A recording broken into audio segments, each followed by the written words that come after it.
Hello, good afternoon, everyone. Welcome to yet another story at Maya Katha, where stories dance.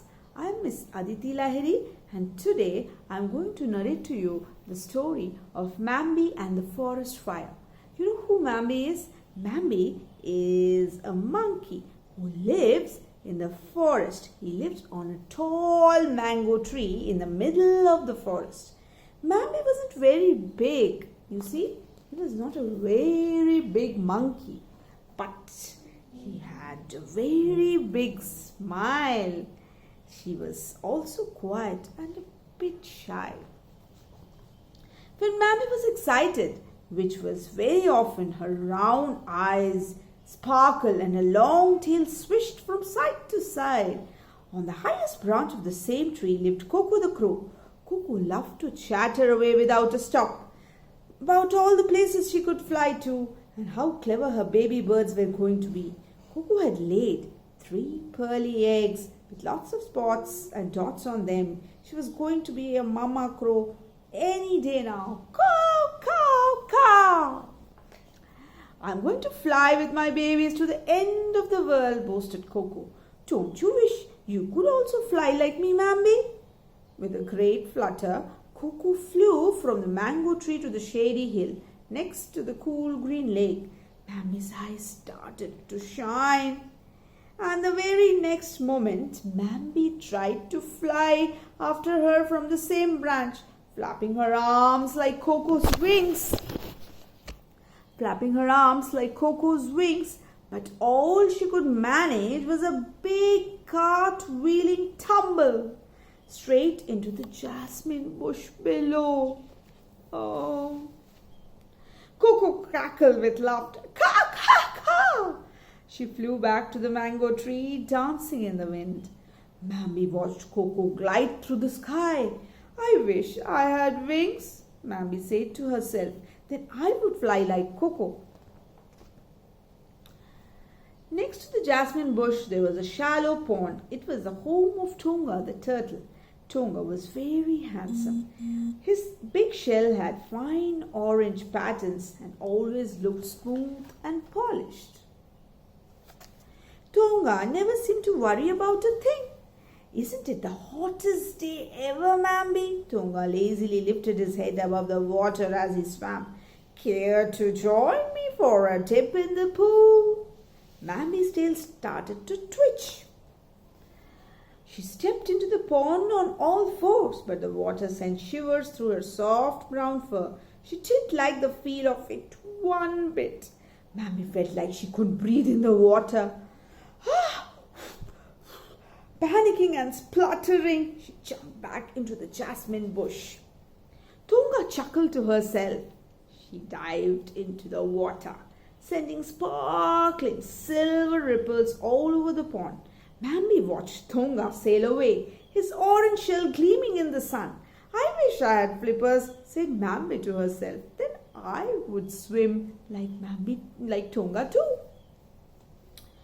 The day got hotter and hotter.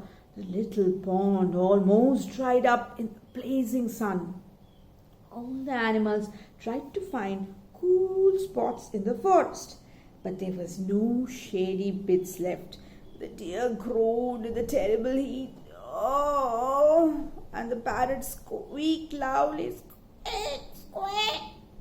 Later that day, Coco's eggs hatched. Crack! 3 perfect little chicks were born. When Coco fed them with a strong dark beak, her babies opened their mouths wide. The little beaks were bright red inside. How pretty, thought Mambi as she dozed off, fanning herself with a banana leaf. As night fell, the whole forest slowly fell asleep. The parrot family, which was a big one, cuddled up together in the banyan tree, and the fawn twins curled around mother and father dear. In the middle of the night, Mambi woke up with a start, feeling a scorching heat. The forest was on fire! Fire! Fire! The dry grass around the pond was burning. The fire was spreading fast, and Tonga was trapped by the angry flames. Help me, Mambi! Please take me out! He screeched in fear. But Mambi was frightened of water. She could still feel herself gasping for air in the pond. Mambi! Please help! Yelled Tonga, again terrified. Forgetting her own fear, Mambi leaped into the pond. Quickly, she picked Tonga up in her arms. Tonga's beautiful shell made him very heavy for a little monkey to carry. But even when her tail caught fire, Mambi did not let Tonga go. Holding Tonga tightly, Mambi pounded bravely to the shady hill, which was safe from the fire. She placed Tonga and her own burning tail in the cool green lake. When she looked up, Mambi was shocked to see that the mango tree was burning too.